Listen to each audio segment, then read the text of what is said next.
Recording. ¿Ya está grabando? Sí, lo ¿A ti vas a te dice editar, también? sí, yo pone recording, lo vas a No, editar, ¿no? no me pagan lo suficiente para editar. Entonces, lo que estoy diciendo ahora lo van a ver los Exactamente. estudiantes. Bueno, gracias por acceder a una entrevista más. Esta ya es como la tercera o cuarta que he hecho para el curso de gramática y composición. Tenemos a Damaris Mayans, que se doctoró aquí en la University of Florida. ¿Cuántos años hace ya de esto? ¿Uno, dos? 2 años, dos Dos años años ya. ya, en el 2018. ¿Puedes presentarte y explicarnos qué es lo que estás haciendo ahora? Que creo que estás en el estado de Maine.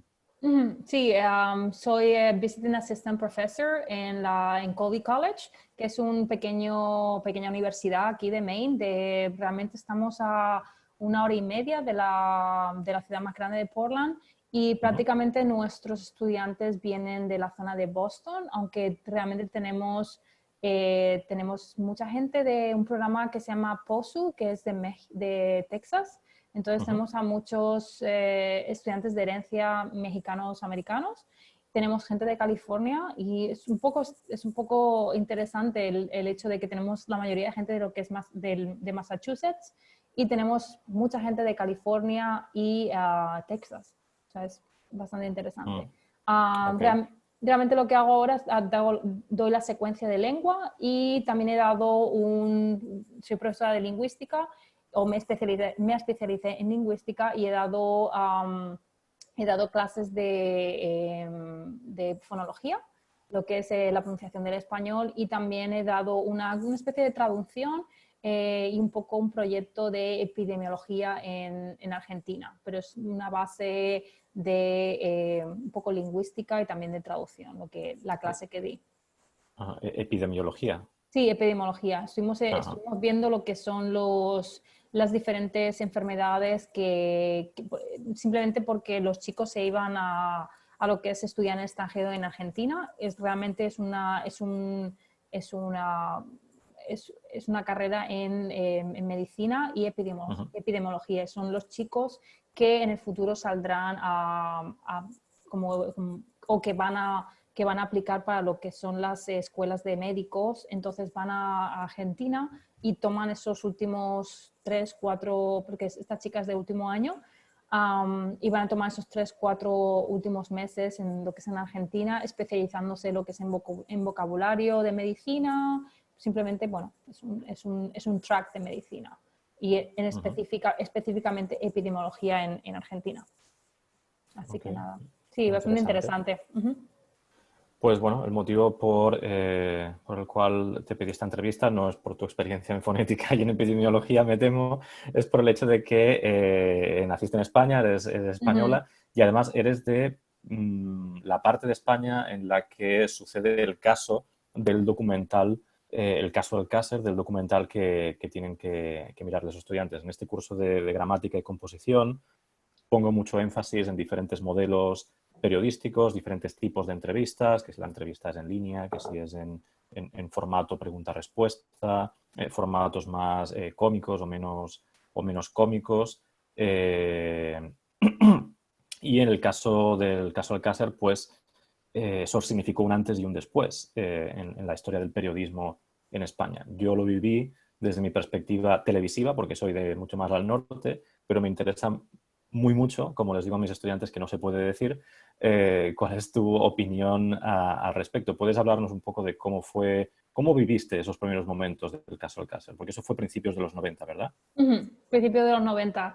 Es bastante interesante porque, como tú sabes, ya nos conocemos, yo realmente vivía en la ciudad, yo vivía en lo que es en Alicante capital y yo me mudé en los 90 a Campello. Entonces, cuando todo ocurrió es cuando yo empecé a entrar en lo que es la adolescencia, porque yo tenía en ese momento 12 años y aparte yo vivía en un contexto de pueblo, que es realmente lo que pasó en Alcácer. Fueron 3 niñas en un pueblo, no en una ciudad, que realmente les sucedió lo que les sucedió. Entonces, realmente yo creo que realmente la perspectiva o cómo lo sufrió, lo vivió las personas de la capital, las personas de un pueblo, fue totalmente diferente, ¿no? Porque primero que simplemente los pueblos siempre hay esa sensación de de seguridad, ¿no? Yo creo que la gente no piensa que esas cosas pueden pasar en un pueblo, que siempre se atribuye que los asesinatos y todo ese tipo de crímenes van a tener mucha más perspectiva,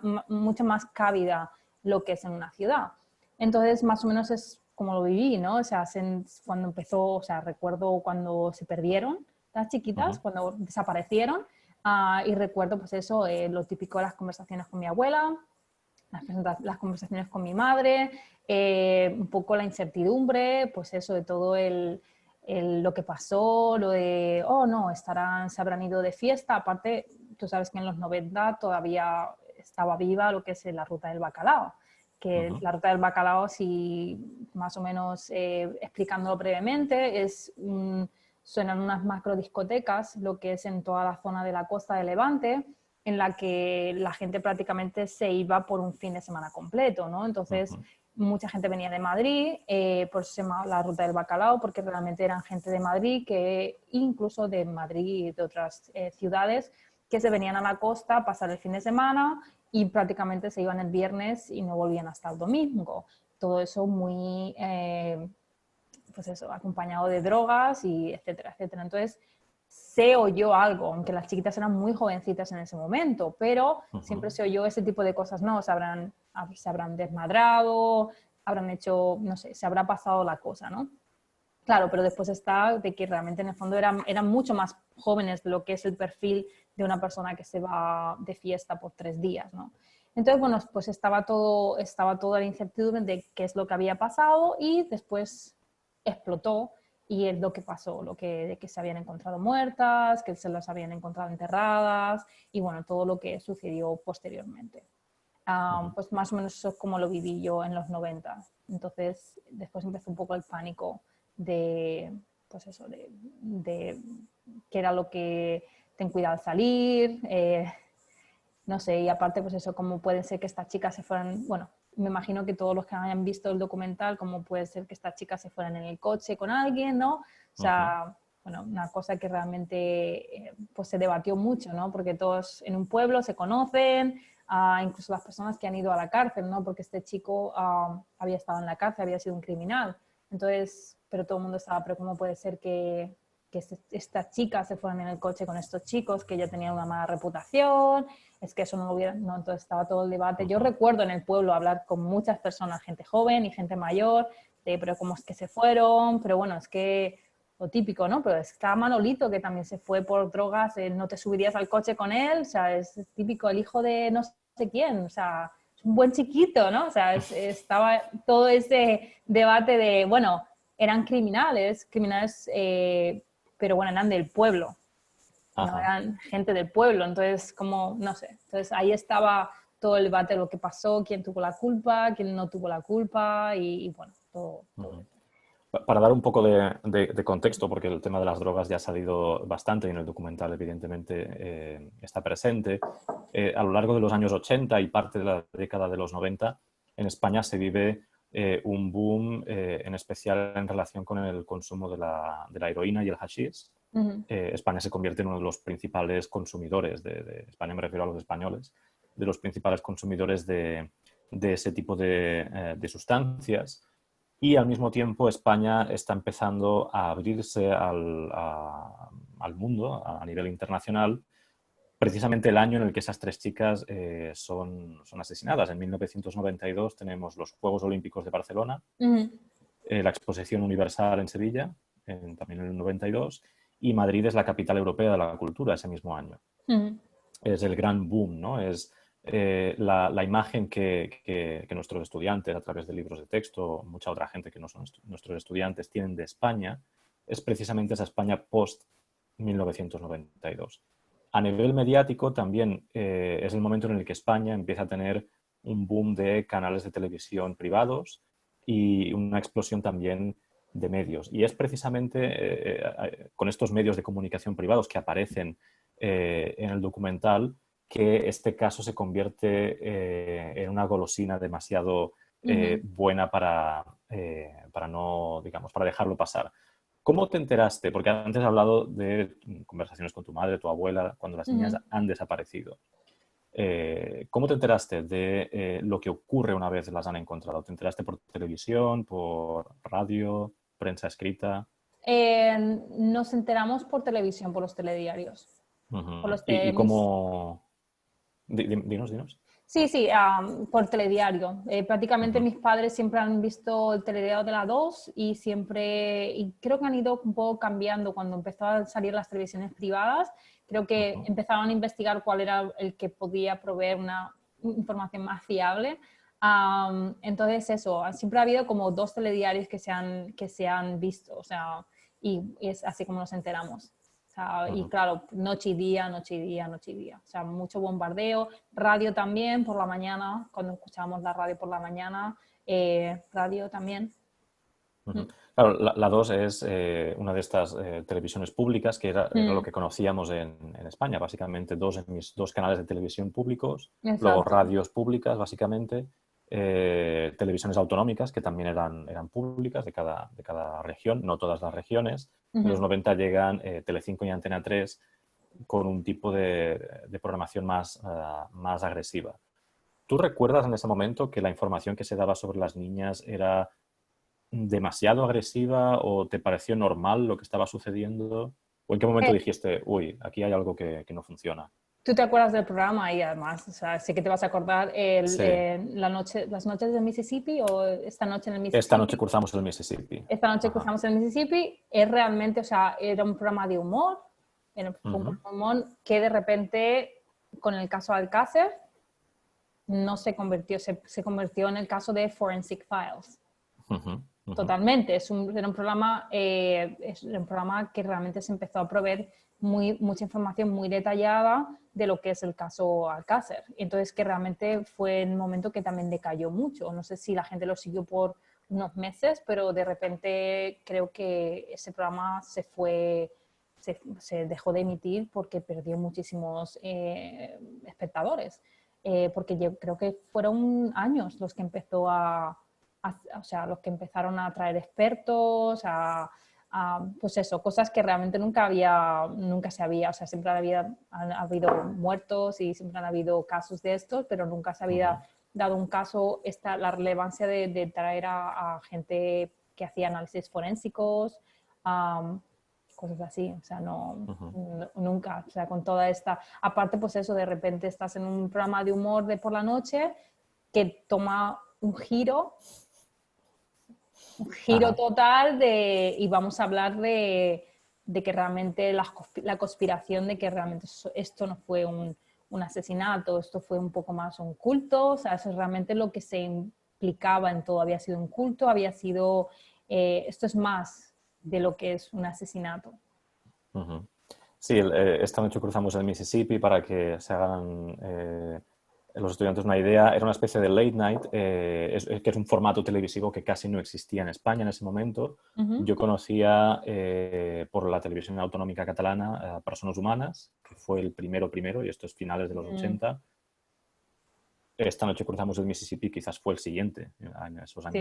años 90. Y entonces la experimentación, la falta de tradición, no solo la experimentación, hizo que se convirtiera en un programa en el que había muchas variedades, digamos, de Uh entretenimiento, -huh. ¿no? Podía salir un mimo haciendo monerías de mimo, luego salía un monologuista haciendo un stand-up comedy, y luego salía una vedette transexual hablando de sus recientes operaciones, y luego saltaban a información morbosa como la del crimen de Mm, Alcácer, que fue durante años el buque insignia de ese programa de televisión, sí. invitando a expertos, invitando básicamente un periodista que aparece mucho en el documental, que es el que anima a los medios a investigar si eso fue realmente un culto satánico, algún tipo de snuff movie en relación con lo que ocurrió, y todo eso junto al padre de una de las chicas asesinadas. Y eso duró años, efectivamente.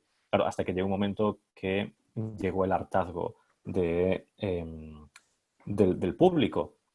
Pero ya antes de eso, la cobertura de la desaparición y el encuentro de las chicas ya fue aprovechado por medios de Sí. comunicación. Estoy pensando en programas como Quién sabe dónde, y el programa de Nieves Herrero, que ahora no recuerdo su Sí. nombre, en el que llegaron a hacer una conexión en directo con los padres, familiares, hermanos, primos, etcétera, el alcalde del pueblo, para ver qué les parecía, cómo habían sufrido las niñas, si habían sufrido o si habían llorado demasiado.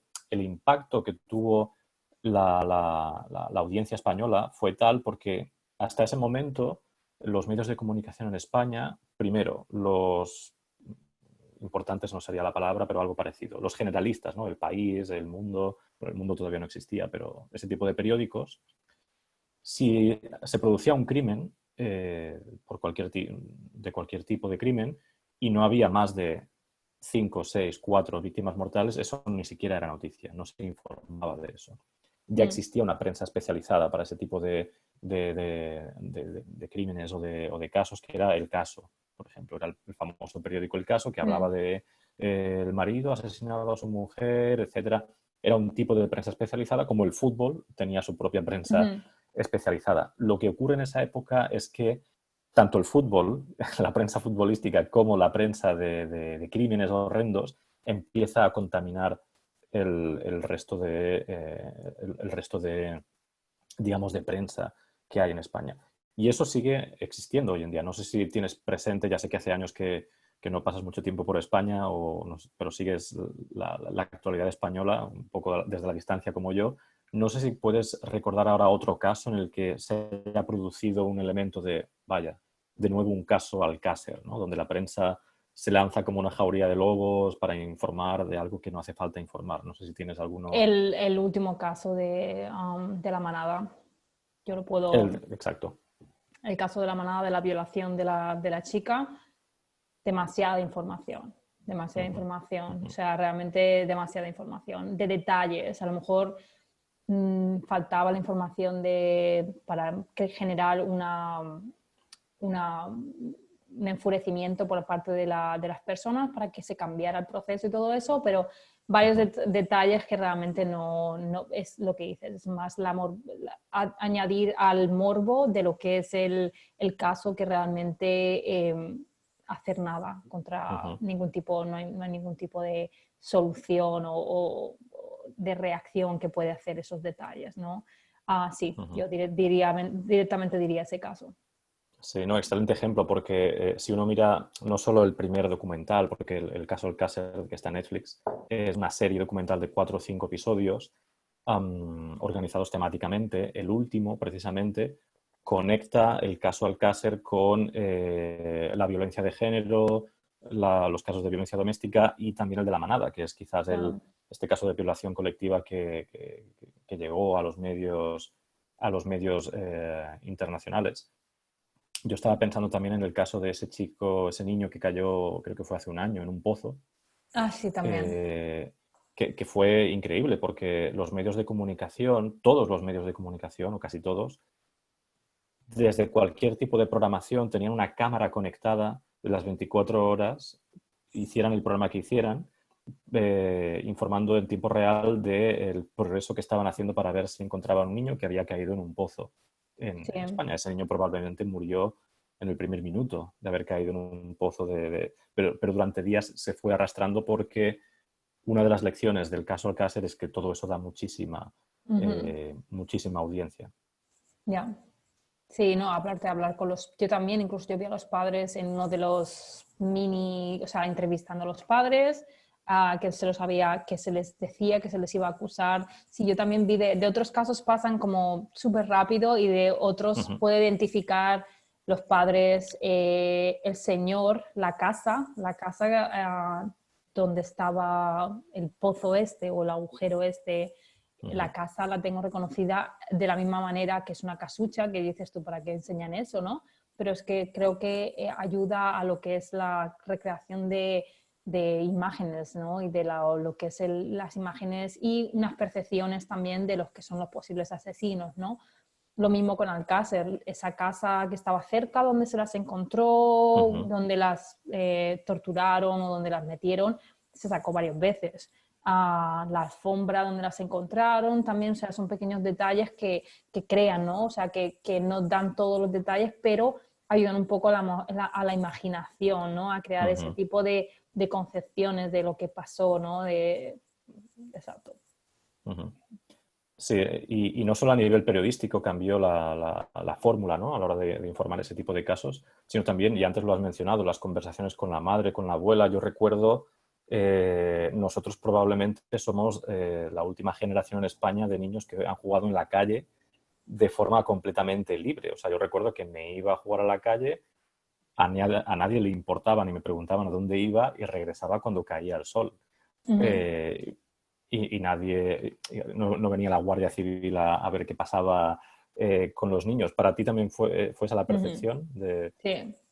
Sí, se tomó muchísima más medida, ¿no? Y sobre todo eso en los pueblos. En los pueblos yo creo que cambió un poco la desconfianza, ¿no? Ujú, Por eso, porque se les hablaba, o sea, era un reflejo de lo que podía haber, porque todos los pueblos tienen el típico chico que es el típico criminal. Entonces, claro, eso se transmitía a los pueblitos que habían todos en la Comunidad Valenciana, y yo creo que a nivel nacional, o sea, el tema de, o ten cuidado con esta persona, o cosas que nunca habías pasado, o sea, cosas que realmente sí, sabías que había estado en la cárcel por algo de drogas. Bueno, se y quién no, sabía ¿no? ya. En la España de la Exacto, época. exactamente, en la época de que realmente se manejaban, como has dicho, hubo un boom en el consumo de las drogas. Ujú. Entonces eso era una cosa que no se veía tanto, y yo creo que en el caso de Alcácer, el chico había estado en la cárcel por drogas, Sí, no me sí, equivoco, o sea, no había estado por crímenes mayores, o sea, no era como, es que eso era un reflejo de todas las poblaciones de la Comunidad Valenciana, o sea, todas las poblaciones, o sea, yo puedo nombrar de varias personas que pasaban y que no se les repudiaba, ¿no? O sea, obviamente sabías que había estado en la cárcel, pero no eran, aparte, personas hoy en día que han rehecho su vida y que todo ha Ujú. pasado, o sea, o sea, era el reflejo de toda la Comunidad Valenciana, o sea, y claro, todo eso cambió un poco la perspectiva de, bueno, a lo mejor no son personas tan buenas, o a lo mejor pueden ser capaces de crímenes mayores, ¿no? O sea, todo lo que influyó.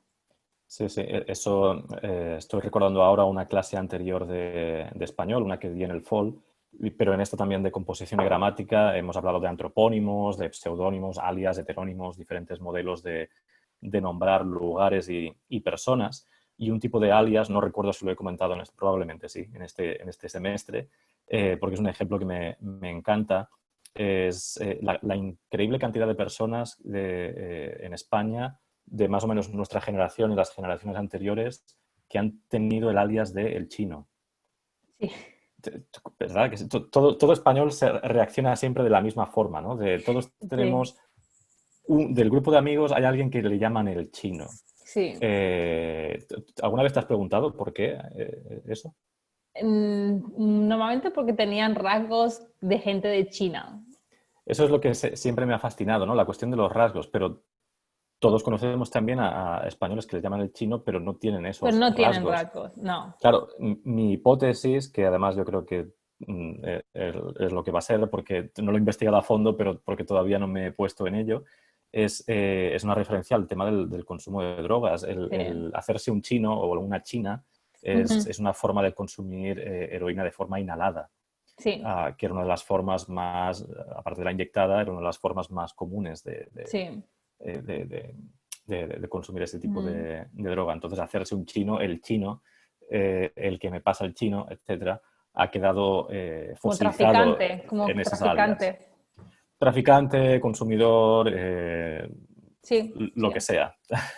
Entonces ahí vemos como un alias se ha generado a partir de este mundo de criminalidad tan común, Ujú. criminalidad o toxicomanía de la España de los años 80. Y el caso Alcácer pues está metido en todo eso, en un cambio en el mundo de hacer periodismo, un cambio aperturista de una España que básicamente era en un pozo negro hasta principios de los años 90, y un cambio también por la aparición de este consumo de drogas, que era básicamente lo que quería que se viera para mis estudiantes, y este documental lo consigue hacer muy bien. Yo era muy escéptico, no quería utilizar este documental en un principio, pero luego le eché un vistazo más a fondo y vi que estaba bien hecho y que daba mucho juego a la hora de hablar de estos tres aspectos que acabo de mencionar. Y no sé si tienes algo más que añadir, que nos hayamos dejado sobre el caso Alcácer. ¿Tú todavía piensas en eso, en el caso Alcácer? No, es muy interesante de que realmente eso cambió generaciones, generaciones de niños, perspectivas, y es muy interesante por el hecho porque yo creo que la perspectiva que hubiera tenido yo si hubiera pasado todo cuando yo estaba en lo que es en Alicante Centro, porque cuando estaba en Alicante, por ejemplo, los niños yo no salía a la calle, o sea, realmente salía a la calle con mis padres, en el parque conmigo, o sea, realmente no es mucho más metropolitano, uno no salía a correr, no había campo, ¿no? No había el campo a jugar al fútbol, no había eso, eran calles, entonces era el parque que te llevaban tus padres, a no ser que fueras más mayor, pero realmente mi vida infantil, mi infancia fue o sea, lo máximo es cuando ibas a un poquito más mayor antes de irme, de que ibas a recoger a la amiga para irte a clase. Eso es la mayor independencia a nivel que yo he tenido. Claro, el hecho de mudarme a un pueblo y de saborear un poco esa percepción de seguridad es totalmente diferente. O sea, y ver lo que pasó con lo de Alcácer, un antes y un después, ¿no? O sea, sí, ¿no? Y eso arrastró por años. Yo creo que esa mentalidad, esas referencias, ¿no? O sea, yo creo que esas referencias de ten cuidado, a ver lo que va a pasar, siguieron por años y más o menos simplemente al hecho de ser adolescentes. Tú por ser hombre a lo mejor de una manera diferente, pero yo por ser mujer, esas referencias las podré haber oído con mi abuela, pues entrado mis 20 años, ¿no? O sea, fue que pasó a principios de los 90, yo todavía en 2000 yo tenía 20 años y eso me arrastraría a ver si te va a pasar, a ver, es que recuerda esto, recuerda que, no sé, ese tipo de referencias y ese miedo, ¿no? O sea, porque porque todo lo que habían hecho los medios, ¿no? De explotar el caso al máximo, porque después te das cuenta que hubieron muchos otros casos, ¿no? De niñas desaparecidas.